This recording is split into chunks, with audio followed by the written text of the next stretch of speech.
Welcome to the Inside View. I'm Ralph Renzulli, your host, and I'm actually at David Warner's brand new studio at 25 West Mill Street, appropriately named Studio 25.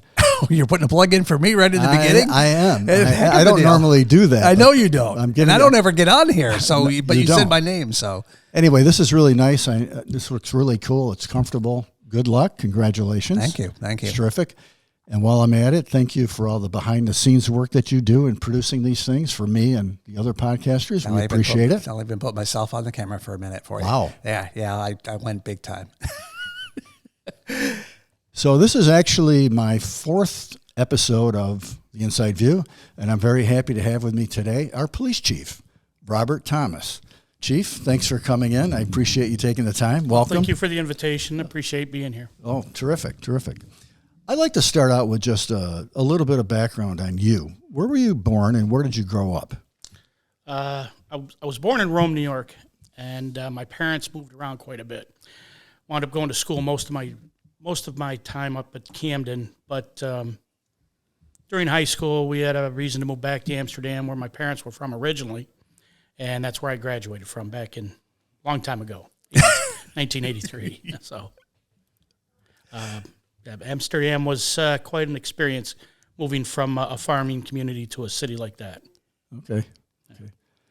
So, from what I understand, you were interested in being an architect, but you ended up in the Coast Guard. Can you fill me in on all of that? When I was in high school, I worked in a game room in the mall that they had recently built in Amsterdam, and while I was there, some of the city police officers were security, and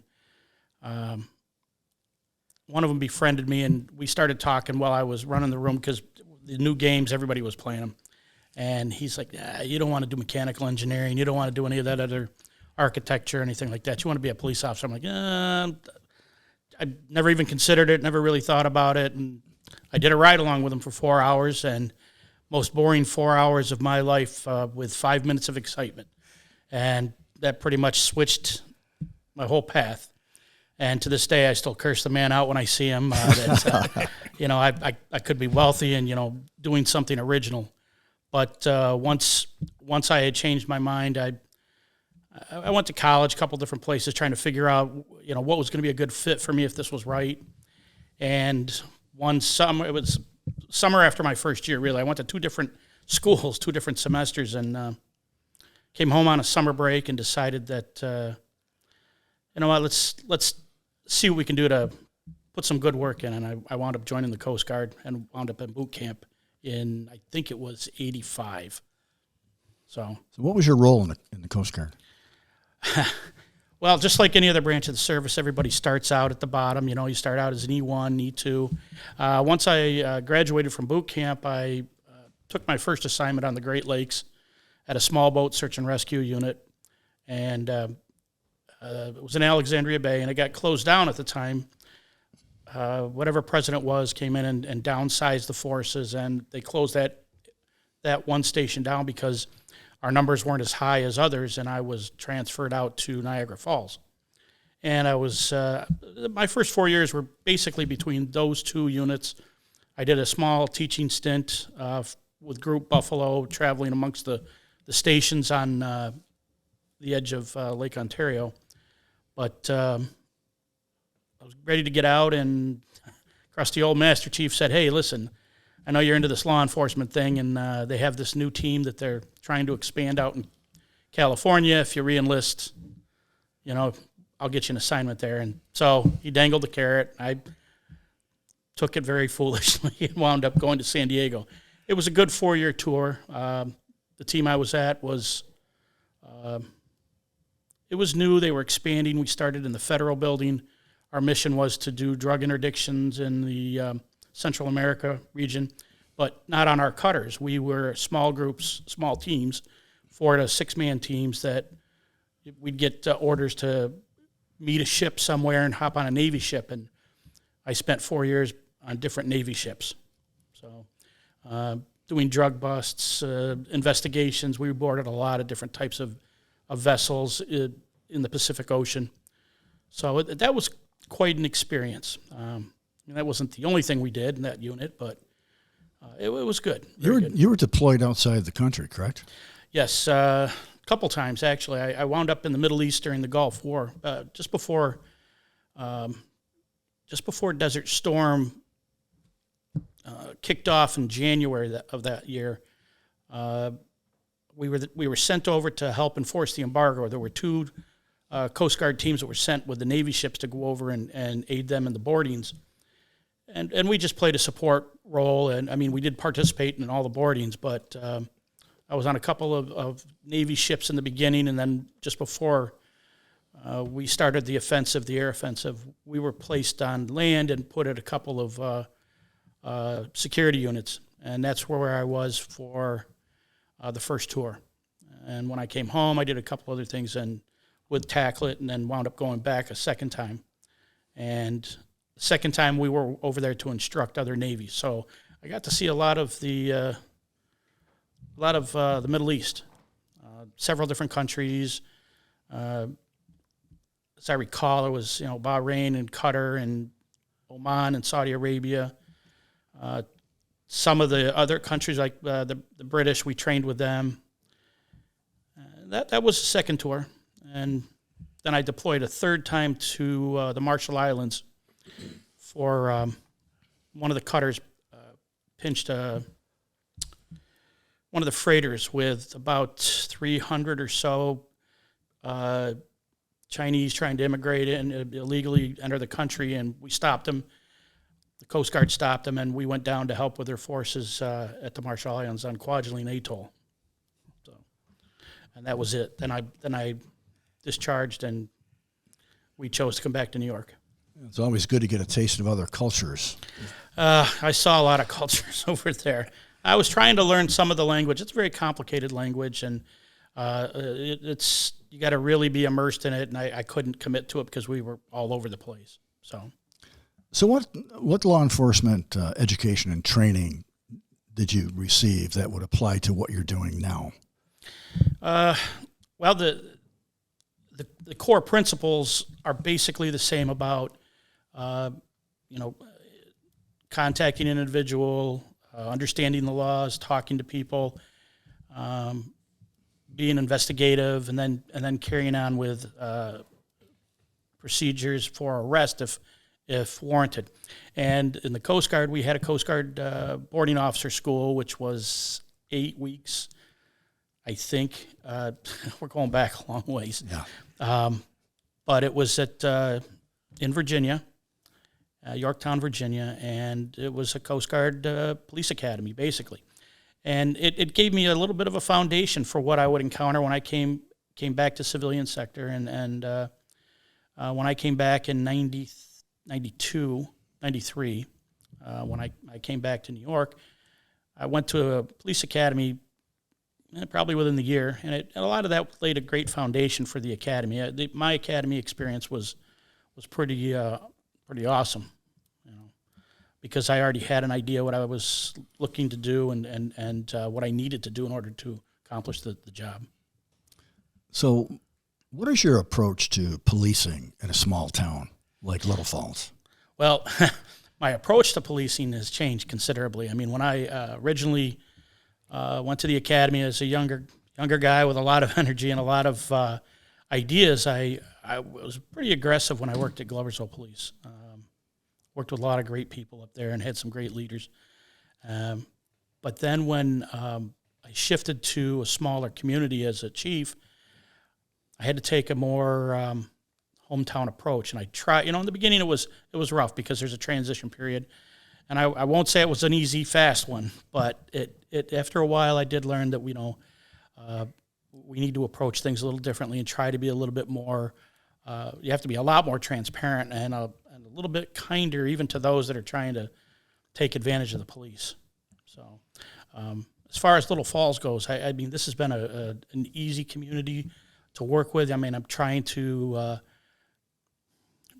bring in the old time thought process of police officers where they're supposed to be out there servicing the community, not just hammering tickets, not just, let's arrest every single person out there. We should be, we have all these residents. Yes, some of them give us some aggravations, but we try to work with them. If there's a place where we can give some help, then we try to give them help.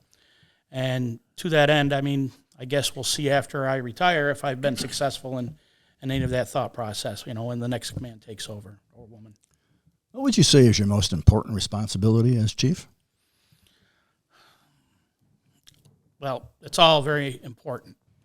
But I think one of the biggest, as a police chief, I think what's missed by a lot of people who are officers looking to move up the ranks and people in the street who deal with the police chief, they don't realize that the chief is really the human resource department for all the officers. And the hardest part has been trying to deal with a group of type A personalities that carry pistols, that they go out there with a daily mindset that I know how to do this because I've been doing it for X amount of months or years or whatever.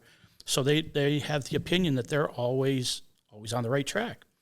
And sometimes we have to give a course correction to an officer, and it's not always the well-received message that you'd hope it'd be. And that, to me, is always the biggest challenge, because my job, I think, is to educate the officers, to make sure they're trained properly, to monitor what they're doing from afar. We have mid-level supervisors that are there day to day, and then to make course corrections with, okay, this was good, but where could we have done better? So that's not always easily received by some of these young kids, and it seems to me that today's youth isn't as willing to take up new ideas as much as you'd think they'd be. Right. What's the age range of our police force? Well, I've been fortunate. I've actually been able to hire some older than usual officers. I have one officer who's only a couple of years younger than me, who he probably started 3 years prior to my hire here. I came here in January 21 I started, and he might have been 3 to 5 years before I got on as a part-timer, just making sure this is what he wanted to do. And then I put him on full-time right early 21, and I think he's somewhere in the early to mid-50s. I've had to hire some kids that I'd really rather they had a little bit of real-world experience before they get picked up, but as it turns out, they wind up being good applicants, with the best backgrounds, and sometimes I get some that are 21, 23, and those folks, some of those kids are good. They do listen, but others are, we still have a father-son relationship where we have to, okay, son, we made a mistake. How do we fix this? And let's move on. Yeah, I get it. Yeah. You mentioned transparency a few minutes ago. Yeah. Do you think people in Little Falls are adequately informed of criminal activity in Little Falls? And Not during my first couple of years here. No, I don't think I've done a good job with that. And that's one of the reasons why I accepted this podcast interview, was to present more transparency for the department. And I'll take the hit for not being the most friendly when it comes to media presentation. I've always got my head down trying to move forward with the agency, and I don't always consider, and that's my fault, and I'm trying to get better at it. Every day I just try to do a little better with the department. And I think one of the things that kind of frustrated me a little bit was trying to get numbers out from numbers and reports of arrests, and then sometimes press releases. I've been in places where we always had a website that was available. We could post it there, and we have a Facebook page, and I don't think Facebook is the best place for us to be posting negative things. I don't think Facebook was designed or is meant for the shaming of people, or to display somebody who they made a mistake in their life or whatever, and now they're taking penalties. I just don't think that's the right place for it. And so we've been able to start putting things out a little bit better with arrests. My department's numbers, as far as how many investigations have we done in this category or that category. I've tried to add a little bit more on the bigger complaints of interest, just to give a blurb about it. I don't think that it's appropriate for a police agency to just go out to the press every minute when we're still working on, You know, for example, we had a shots fired complaint, which is not an unusual occurrence in any jurisdiction, and we were still working it. And of course, everybody's asking questions, and as we're still trying to investigate, it just wasn't appropriate at the time. I did put it in at the end of the month, and everybody was able to see, okay, that makes sense. And sometimes we just have to have a little time to work. And I know the public screams for information all the time, and I don't blame them, but we still have to do our job and follow the numbers before I release information. Let's turn to another topic. Obviously, there's a drug issue in the Mohawk Valley and many other places as well. Can you describe what the drug issue is in Little Falls? How big of a problem do we have here locally? I don't think our problem is any different than any other communities. Obviously, anybody who knows me knows that I don't live in the city. I live in a bigger city, and the problem is just as pervasive there as it is here. And it's we're trying to deal with it the same way as other local PDs. I've talked to several other departments. You know, we try new tactics. The old tactics that we used, I was very successful with, but that was a decade ago when the laws weren't quite what they are today, where we were able to, develop information and then move towards an investigation. I'm trying to be delicate here in what I say, because certain things we kind of keep our cards close to the vest so that we can try to scale the problem and try to beat it down. It's been those processes that we followed in days past have changed, my belief, because the laws have made it much more difficult for us to manage those kinds of investigations. And it's in how we handle our information. We have a harder time getting it because of the way the laws changed. Are they better? Are they worse? Do they benefit the communities, those laws? I don't know. Time will tell. It's still pretty new, but it makes it more difficult for the drug issue. What's the most abused drug in Little Falls? You could throw a dart at a moving dartboard, and really we have the whole myriad, just like everybody else. What we're not seeing a lot of anymore is marijuana, but we do see heroin, we see cocaine, we see meth, we see all the stuff that you see on TV, and it's happening everywhere. That's I can't say this is the one that's happening here. How about fentanyl? We have fentanyl usage issues. Of course, we carry Narcan, kind of a side note, but we do have fentanyl issues. I haven't seen a ton of it in the past year or so. In my first couple of years, we were deploying Narcan on a weekly, if not 2 or 3 times a week basis before the ambulance could get there. I could also be that because Narcan is so available to the public now that people have it. Some of the investigations we've had, we found actually Narcan in the houses. Wow. Yeah. So people are preparing to self-medicate after they create their own little emergency from the drug usage. So I'm not sure you can answer this question, but I'll ask it anyway. If you see a residence or a building where you suspect that there's illegal drug activity, what do you need to be able to get in there? Well, that's easy. Parts of this are easy because it goes back to the Fourth Amendment, which prohibits unwarranted search and seizure. And if you suspect something, doesn't quite tip the scales to give you probable cause to just enter the residence. Typically, we won't enter, we won't get a warrant for entry until we've had at least a couple of drug buys in the residence. And I'm going to leave it at that because there are strategies to it that I just don't think are well served by giving to everybody right now. Got it. Yeah. So I'll use myself as an example. And this actually happened in my neighborhood not very long ago.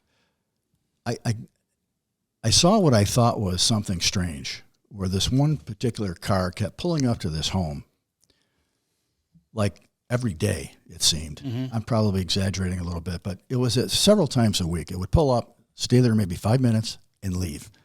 And after a while, I thought to myself, there's something going on here. So if I notice this, or if anybody in Little Falls happens to notice this, what should they do? I would ask that people make a call to the office, to the police department, and give the information to Sergeant Grainer, who is working as a detective. He's plainclothes, and he's coordinating on those operations, and he's the one that's building these cases. So we'll take all the information we can get. That situation in and of itself is certainly not grounds for us to stop the vehicle and make an arrest or for us to enter the residence. But if we can build a lot of those little things, we can apply for a warrant, and then the judge says, you've tipped the scales enough, here you go. Okay. So, and I know that there are communities, agencies, and other jurisdictions that are working from that angle, but there's a lot you have to add to it. Everybody is presumed innocent, and we'd want ourselves to be considered innocent without, applicable probable cause for the police to just barge in. What's your opinion on legalized marijuana? Well, I'm an old guy. I was brought up under the theory that was a gateway drug. So was tobacco, But if the powers to be in the great capital of Albany and wherever else says this is legal, then so be it. Marijuana wasn't as big of a deal to the police as people think it was, even back in the 90s when I started civilian police work. Unless it's in garbage bags, you got 3 or 4 garbage bags full of it. It wasn't really that big of an issue. It was very popularized back in the 60s and 70s with Dragnet and Adam 12 and all those old police shows we used to watch that they'd have one marijuana cigarette and, that was the end of the world. But by the time we hit the 90s, we were all desensitized to those small user amounts. It really, marijuana at the time wasn't that big of a deal. Now, to me, is it a big deal? Well, if we're giving it to our kids, that's a problem on a couple different avenues. But it's very difficult for us to pursue with some of these new legalized, we got so many things to consider, the dispensaries and the smoke shops that sell these vapor pens, and going after those kinds of illegal things is complicated. But we do take a stab at everything we can as often as we can. We try to do the right thing always. So I would assume that your police officers are trained in testing a driver for driving while high as opposed to driving while intoxicated? Okay, well, that's two different things. So we were all trained in the academy in standardized field sobriety testing, which was for alcohol. And, of course, what this does is helps us tip the scales and, okay, yeah, we've got somebody who shouldn't be behind the wheel because they are impaired or intoxicated. And when we bring them in, it's capped off with a breath test. And then we have a result, and that's how the alcohol's tested so that we have our unarrestable offense. Now, with drugs, that's a lot different. I was certified back in the 90s as a DRE, drug recognition expert. And basically, there was only a couple of us per county, and we'd get called out to all these different agencies to come in and run tests. And we'd run a few extra tests that officers weren't trained to do, and then use what we called the matrix to try to figure out what drug category they would be on, and then we would be able to give that officer what we believe that the individual had consumed and if they were still impaired by the narcotic or whatever drug they had. So nowadays, what officers get in the academy is just a couple other tests for cannabis, but they still use the same procedure. So if an officer pulls somebody over and they detect some impairment, one fashion or another, the officer can run a few tests to see if they think it might be marijuana. And even if they do, when they arrest the person for being impaired behind the wheel, they still bring in a DRE, a drug recognition expert, who comes in and still goes through the whole battery of tests measuring, physical parameters such as blood pressure and things like that. And then it's capped off with a chemical test as well. So we are able to make those arrests.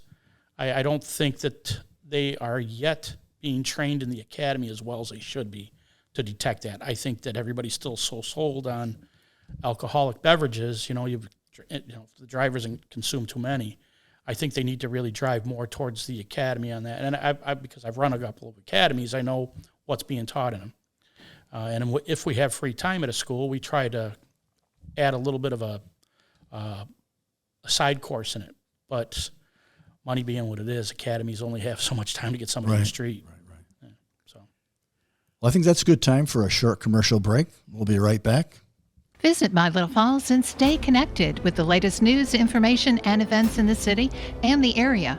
Our mission is to generate interest in the community and connect residents in a more meaningful way by facilitating deeper conversations about how these stories will shape the future of the Mohawk Valley. Join thousands of weekly visitors who stay up to date with feature stories, interviews, videos, our event calendar, and print publication, the Mohawk Valley Express. It's about timely local news for the community, keeping citizens informed about important issues, telling about the people who live and work here, and giving locally owned businesses the opportunity to reach a very targeted audience of locals and tourists alike. It's a whole new form of media-rich content developed specifically for today's mobile lifestyle and listeners. You can download our iOS app in the iTunes Store, listen to our country music streaming radio station, or sign up for a weekly newsletter. Stop by today at mylittlefalls.com. You'll be glad you did.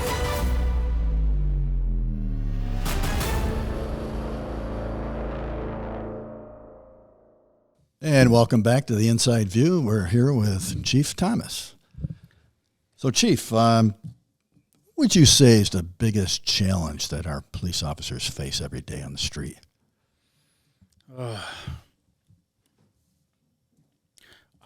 I believing that the what we're seeing now is the biggest challenge I'm seeing is the intentional want and disregard of an officer's job, in the sense that we're here to just try to solve a problem. We're not here to arrest the world, and people have watched a lot of television and are defensive about everything we're doing.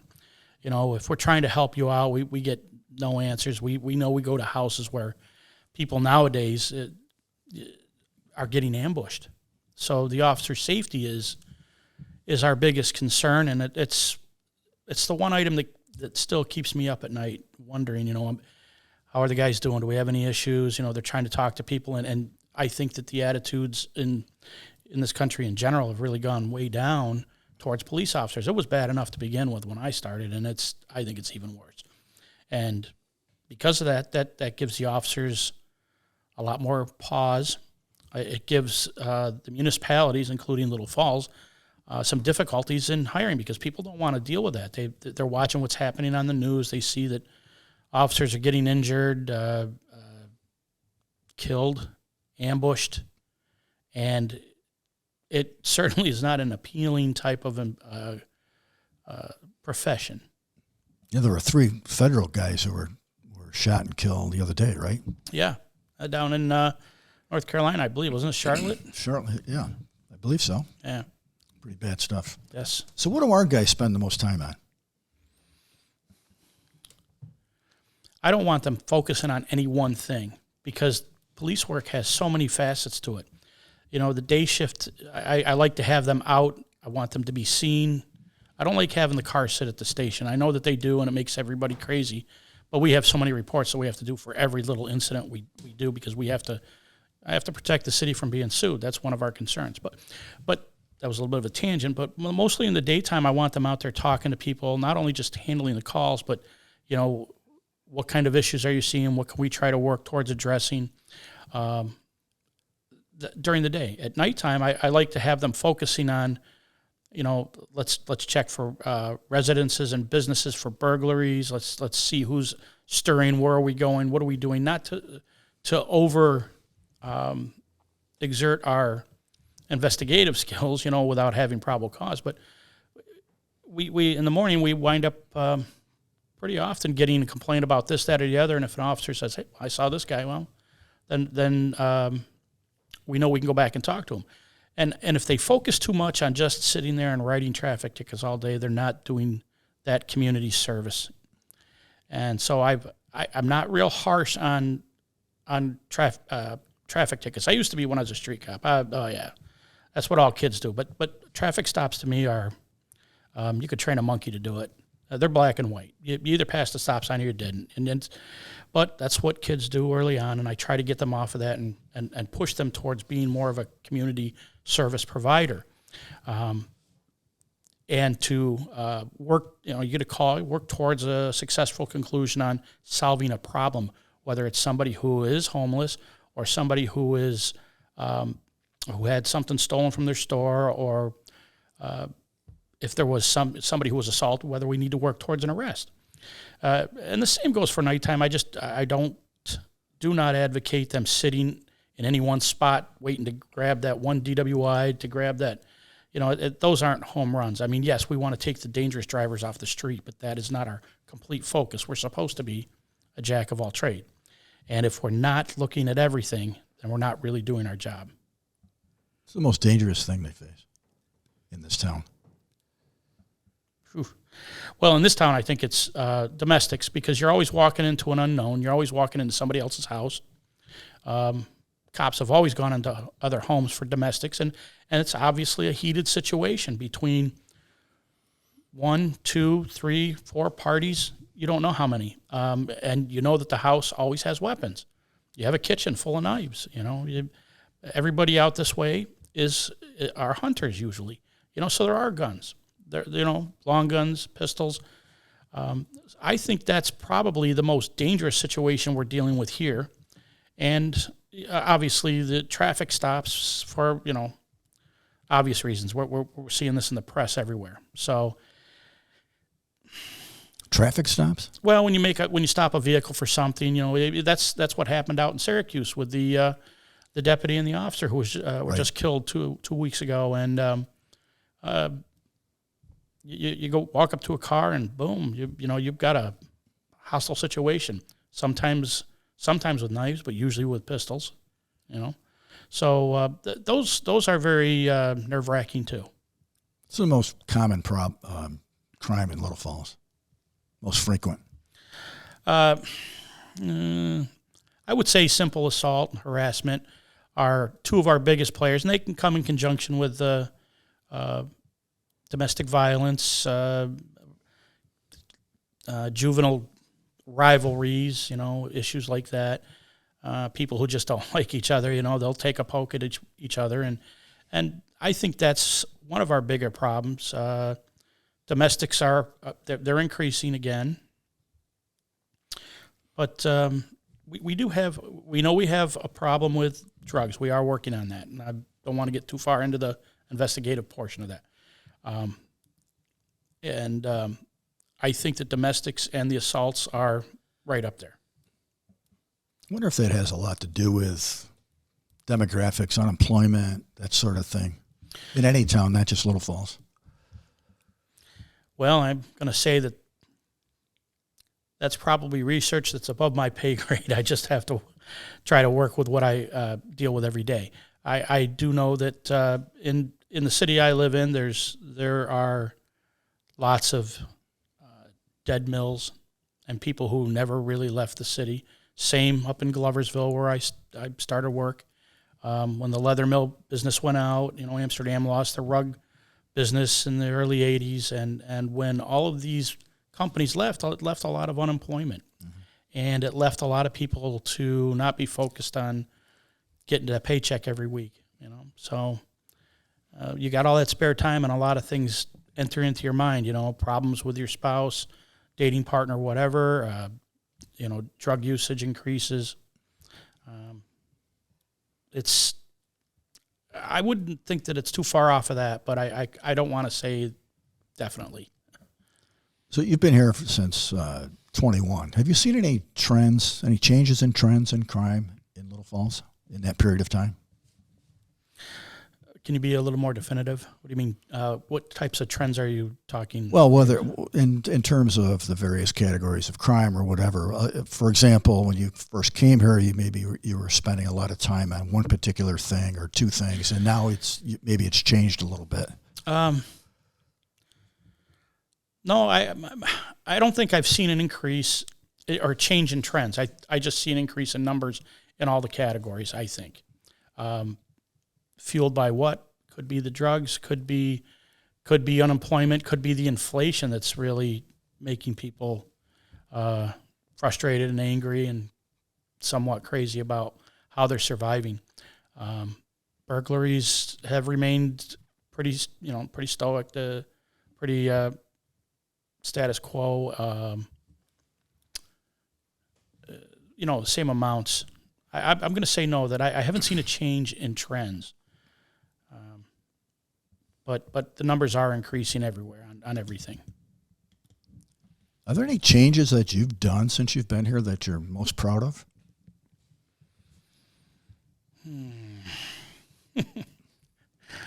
I don't think I've made any changes that I would brag about. I've tried to fine tune what my predecessors have done. I think that the three men that I know that sat in the chair before me did a fine job of creating an educational system for local law enforcement. I think that they did a great job with putting together a set of policies and procedures, and that's kind of important to police officers. And I think that the three of them did a great job of modernizing the department. I've made a few minor course corrections, I think, and I don't want to boast about any one thing in particular because, to me it's like a race. Everybody wins the sprint, but you just got to wait for the marathon to finish. Come on, there's got to be something that you could. I'm happy with where the department has gone. I believe in general that for whatever reason, and I don't attribute it to me, I think that we have stopped that revolving door, at least for now, of officers coming and going. I think that's important. When you have a revolving door, it's like having the same revolving door at the school. You're sending your kids up there to learn how to learn algebra, learn physics, or whatever. And if you have a substitute teacher in there, what kind of commitment to the education are you getting, or continuity of the education and commitment to excellence? You don't get any. And so they may not exactly be getting the material they need. And the same thing applies to police work. And if you have part-time officers all the time, rotating here, rotating there, I don't think that's good. I've seen that, had it at one agency where I put an end to that because it just wasn't good for the community. And I think that with Little Falls, again, I don't know that I did anything, but I think that things have come to a very slow spin on that revolving door. We've lost 2 officers since I've been here to the state police, which you can't compete with that kind of money. And I lost a 3rd officer to an agency that's paying. He's making more money in the street than I do. So we've slowed that down. And with that, I hope that we have more familiarity with the officers so that the community knows, hey, I know Officer such and such. I can talk to him. I know her. She comes in here and she does this or that. And I'm hoping that is a better effect for the city than just having some new kid every other day. Can't beat experience, right? You can't beat, and sometimes familiarity is not your friend, but when you're familiar with the officer, you're more inclined to be able to talk to them. And I would hope the officers will always treat people with courtesy and respect. And as we have people who mature through the years and stay at the same job, I know that they're talking to people more on a friendlier basis, because they know who they are. They can call them by the first name, and they can have a conversation with them. You have 2 school resource officers that report to you, correct? I do. How are they doing? Okay, where is this going? Well, it can go anywhere you want it to go, but it's... The elementary school, Benton Hall, is staffed by Officer Pollock. And from all reports from the administration at the school, they love him. He's absolutely phenomenal with the kids. I know that he gets down on the floor and sits and talks to the kids who are frustrated, crying. He's a great, so to speak, resource for the school because he promotes an air of authority, but he does it with a kind face and with kind and gentle attitude, and that's something we want. The high school we had staffed during my tenure started out with a part-timer, but the part-timer was sometimes here, sometimes not. So I'm sticking a different officer in the school, the high school, middle school, and there's no continuity that I talk about. And we moved to a gentleman who retired and went to work for the state. He was there for about a year, and then the last officer we had there was there for a little over a year and went on to another agency for that bigger money that I talked about. And now we have Officer Ryan Austin up there, who worked for me in Fort Plain. He was at the schools on a regular basis in Fort Plain, so he has experience from there. And from what I'm hearing from the administration, they're happy and pleased with his working dialogues with the students, and that he's doing a pretty good job of fitting in up there with the kids. And that's kind of important because we certainly don't want to create a hostile environment in an educational environment. So what kind of problems do they come back and tell you about? Actually, we get a lot of complaints. I shouldn't say a lot. I don't want to deceive or misrepresent to the community. But we get complaints of, drug use, child abuse at the home, sex offenses, believe it or not, come up there at the school, and the officer gets those. And the school's been very good at working with us to try to solve the problems. Do the officers handle disorderly conducts, fights? Yeah, of course they do. But then who's sitting at these tables didn't have disorderly conducts at the school? But you didn't have any? What were you, at a Catholic school or something? Jeez. I raised my hand. I couldn't help it, Chief. So, they deal with those problems, but we do get a lot of the other bigger complaints at the school, and some I'm proud that the officers were able to resolve with the school and the parents, and some of them we unfortunately had to step in and take action off premise, off property at the school. I don't like to disturb the educational environment. The school has its own theme and flavor, and we're just there to help. So we are trying to get, by the way, those officers that are at the schools all have to go through a juvenile officer course, which is a 4 or 6 week program that usually happens in the summertime. But I'm trying to bring in it's a 3-day course for adolescent mental health for our school resource officers, other SROs, I'll say, in the county, because the sheriff has several school resource officers at a lot of different schools throughout the county. Plus Herkimer has a couple, and Ilion. So we're trying to bring this program in, but unfortunately it's very costly. So we've applied for some grant funds in order to make this occur.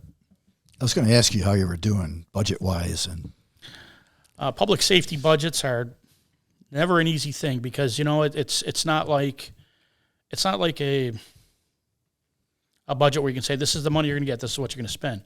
DPW, they have problems. We had a bad snowstorm. We're going to go over and salt expenditures.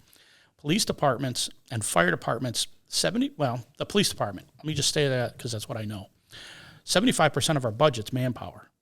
And what do police officer? Personal services. So that gets soaked up in overtime when we have an event that goes on. We have, of course, this city has got the most festivals I've ever worked in. That's what we're known for. Yeah, they're very nice. But it that zaps our resources. You can't adequately plan for, okay, this place is staying open. We got to just be here just in case. And some of the festivals create a little bit of they can create concern that we might have some sort of friction with other opposing parties, so we have to be prepared, and that creates a lot of havoc on our budgets. And And the city has got some limited resources. They have since I started and probably before.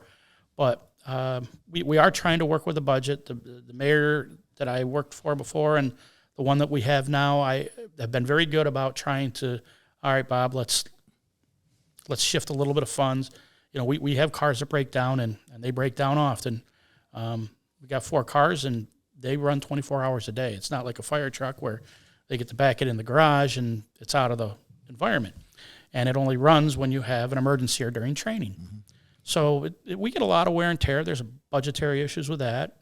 But 75% of it is usually chewed up pretty hard by overtime. So, and with the change in the laws, that's wreaked a little bit of havoc. You got to stay overtime to get certain paperwork done now, because with the change in discovery laws, we have to get the paperwork today.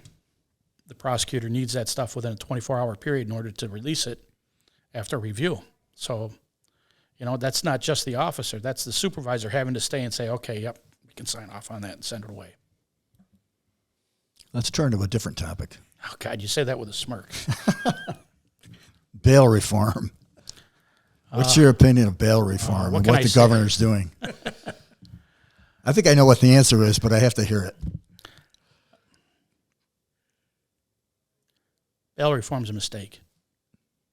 I think that I understand the concept where we're taking people who are disadvantaged for whatever reason, for whatever economical situation they're in, and they're the ones that are getting incarcerated because they can't afford bail. But the way that they went about this, without any consideration of how this will affect our society and our communities, they just signed away some laws and said, here we go. And now nobody wants to take credit for it. Everybody's, I didn't create this problem. And so it's a problem. This is also another overtime budgetary issue with bail reform. A lot of people don't know, but in the old days, I don't mean to get onto a big story here, but in the old days, if we arrested somebody who had to be seen by a judge because we had to get an order of protection at a domestic, or because it was a class D or higher felony, they have to see a judge by the criminal procedure law.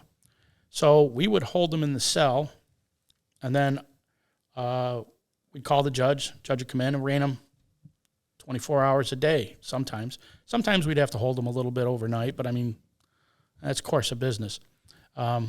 But now we are required to make sure that each defendant has a defense attorney present at every court appearance, including the arraignment. And because of that, and the fact that there's only 4 public defenders in the county, there's a full-timer and 4 part-timers. When they started bail reform, they said, all right, we're going to do everything virtually, which was great for COVID.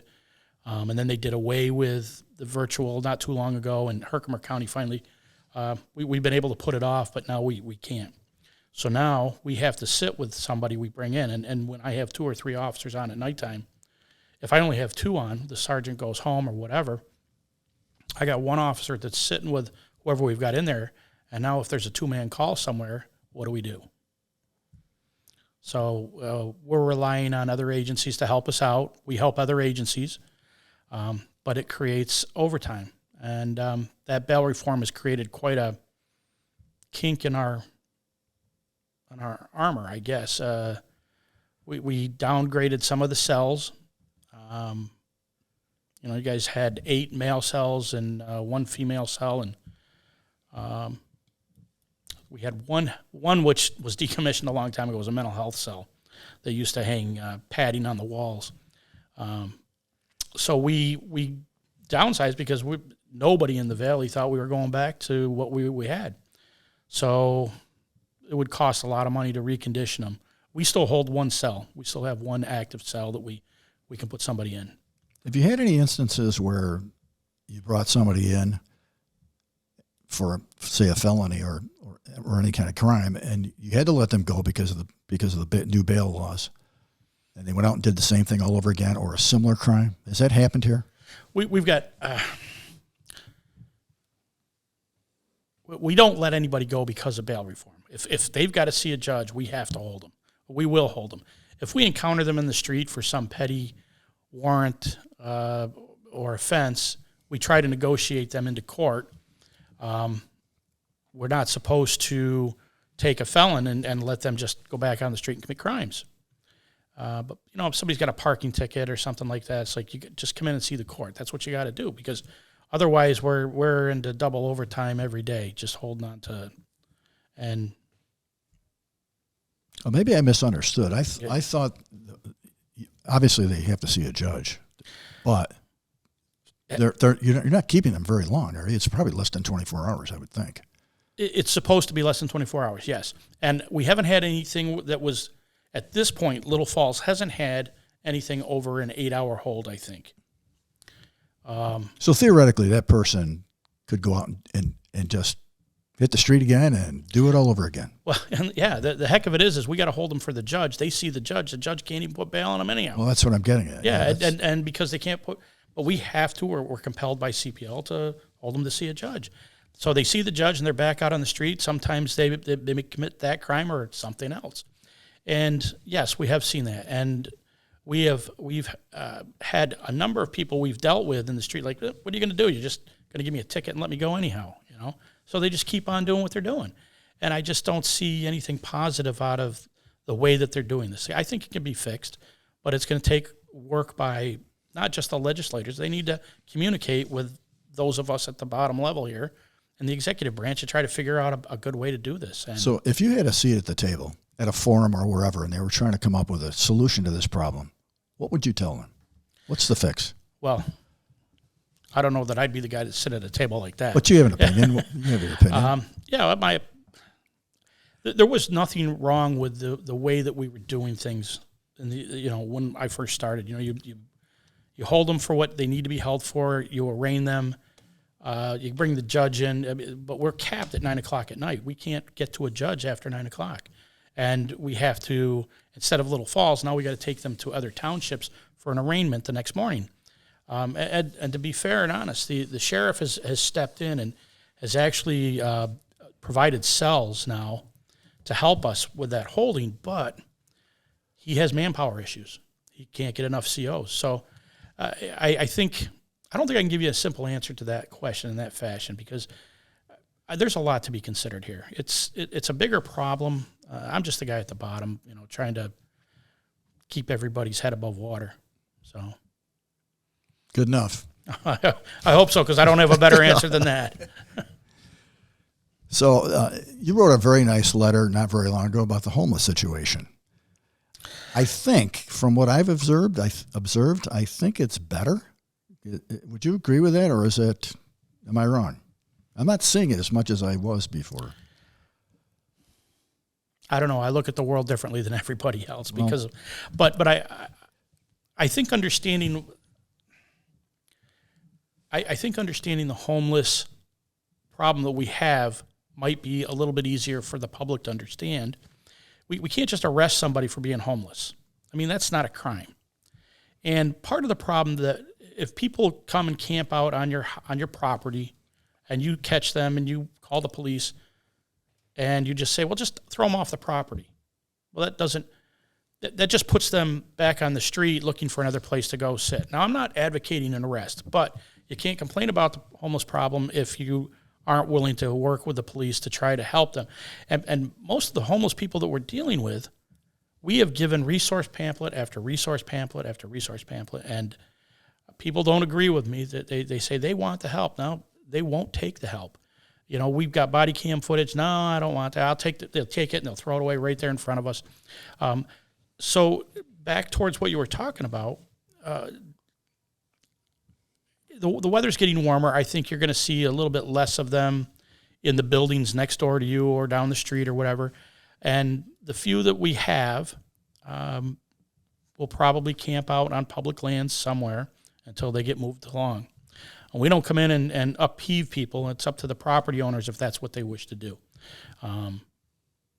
But we, if they want them arrested for trespass, of course we do, and we keep them off that property. What if they were camping out on Main Street? What could you do about that? Public property. Well, with public property, if for example, the park, if we can catch somebody at the park, we're getting a lot of calls after the sun comes up. Hey, listen, we found a sleeping bag. We got a bag of stuff here. If we catch them, obviously we can cite them for trespassing in the park after hours. If they camp out on Main Street, well, it's kind of touchy. If they tuck themselves away in an alcove, that's private property. It would be up to the business to have them moved. We can't really go on the property and enforce without them saying, yes, I want some sort of enforcement. If they're on Main Street and they're refusing to move, then of course we can arrest. And I don't think that's the answer all the time is arresting. I mean, trying to get people to get help but they just won't take the help. So we're kind of left with, you don't want to have them arrested and you don't want the help. What do? We push them on. If you want the arrest, we're going to ticket them. We're going to, if need be, we'll get them arraigned if the timing is right. But what does that do? Bail reform. They're not going in. So. And we don't have an overnight shelter here that I know of. Well, we have a facilities at the Y, but they're at 99 or 98% maximum capacity. And I know that there are shelters, not in our county. Well, there are. In the wintertime, you've got the place Fishes and Loaves or Loaves and Fishes down in Herkimer, or is that one in Utica? There's so many of them I can't get. We have right. The Loaves and Fishes, and they're in Herkimer. They're in Herkimer. Yep. Yeah. So we'll take them there, but I just assume Utica has a better facility. They have they have more beds. They have the ability to take folks in, and unlike, we only have one program that I've been made aware of recently, but the problem is that taking them there, they have to be sober because we can't take somebody who's impaired or intoxicated into a facility where they're going to create problems for those that are trying to recover. There isn't a group of people. It's actually staffed by one or two paid individuals from Catholic Charities and a bunch of volunteers that come out, and actually the first couple times we went with them trying to help them find people who were homeless. And their job was to find people who were addicted to any kind of drug and encourage them to get help, and they would even take them into the shelter and be with them to help them sober up, to move them forward. Unfortunately, finding those folks and finding willing folks has been the challenge. But I can tell you that the officers are talking to everybody who's homeless, trying to help them resolve their problems, but the majority of people just don't want the help. Pardon me. So, as a side note, though, we will drive people all the way to Utica. I expend the resources. If you want to go to a facility because you want to recover, we want to help you. It's just they've got to be willing. Yeah, well, that's a good approach, I think, showing compassion and some empathy for these people. Well, we do have that, and I can't just run in and make an arrest. That's what a lot of people seem to have been crying in general to somebody who was coming in and complaining to me. I'm like, you can't just arrest. You have to deal with the underlying problem. And if we were going to make an arrest, we'd need the public's help because you have to be willing to do that. But I get more often than not, nah, just kick them off my property. I don't want them back again. If they get somebody at Stewart's, Stewart's is phenomenal for being compassionate, but they also have a business to run. But they typically do not pursue prosecution. And so we move people out. And, of course, down the road, here they come again. So we see it at the library. I'm on the board of trustees at the library, and they'll come in and they'll sit, and we've had a couple of problems using the bathroom and toilets getting plugged up with paper towels and that sort of thing. But overall, they haven't been too bad. They haven't been causing a lot of ruckus or anything like that. Have you been in communication with the Herkimer Library? I haven't personally, but I've read about what's going on up there and seen it in the news. Problem. They've got a big problem. Yeah, because usually when the warming center from the Salvation Army closes in the morning, because that facility is being used by another group, the people who take a boat there that are homeless go down to the library, and apparently one of the meetings I was at, the library director was discussing some of the very heinous type of issues they've had. The police have to go in and really have to intercede. So do we have it good? No, we don't, because we have people on the street who don't have a home, and they need help, but they won't take it. But we don't have that situation they have in Herkimer yet. Yeah, they've had overdoses in their library. Yeah. I think they have Narcan there. I believe they do. So this has been good, but I do have one more question. Oh, good gosh. Just one more question. What is your approach? And this is a sort of a pet subject for me because I live on Monroe Street. What's your approach in dealing with non-compliant exhaust systems on some of these big pickup trucks and the motorcycles? And you know where I'm going with this. I do. And I know that we've taken a number of complaints on Monroe Street, both east and west. And when I get a complaint, I earlier I said, we don't focus on any one thing. We're a jack of all trades. But I will have a directed patrol where the officers, remembering I only have 2 or 3 a day on a shift. And if a guy can or girl can free up for an hour, they're detailed to sit and issue tickets, stop people and warn them. One or the other. I prefer to the education approach, but I would say more often you don't get drivers who want to be educated. They just want to yell at you so they get the paper. But we take that specified approach and we try to slow people down. That's a huge issue. I have a couple of ideas on that, and I've discussed it with the mayor, but everything costs money. As far as the exhausts and whatnot, we did a detail just for that last year, and I understood that it had improved, but of course these things are all like, the police are sitting there, you can't be there, you can't do this down there. And then once we're gone, of course everybody does it behind our back again, and of course the residents have to pay the price. So when people have a complaint that we can focus on like that, we do that. And I've done a number of these, not just here, but in any other place that I've worked. They are effective. Nothing's permanent. I think part of the exhaust issue, at least coming down the hill, is from speed and then everybody having to slam the brakes. And, of course, you get that big rumble coming out of the back. And one of the thoughts I'd had is where I live, they have a bunch of these freestanding solar signs that are planted right in the ground, and they're a radar unit. All it does is just tell you how fast you're going. And I see... I'm cautious when I drive now because I'm an older guy and I'm not that teenager behind the wheel. But I think it's a phenomenal reminder. And typically when they have that sign posted, and they do move it around in that town out there, it does slow down the traffic. It's a great reminder. There's the big overhead cost is the initial purchase. They're anywhere from $5,000 to $8,000. But because it's solar, we're not putting power to it. Can they be rented or leased? To be honest, I've never looked into renting or leasing. I've only seen companies that sell this type of equipment. There is a radar truck. I think there's a couple of radar trailers in the county. We can tow it out. It takes up a lot of room, plus it's got to be plugged in.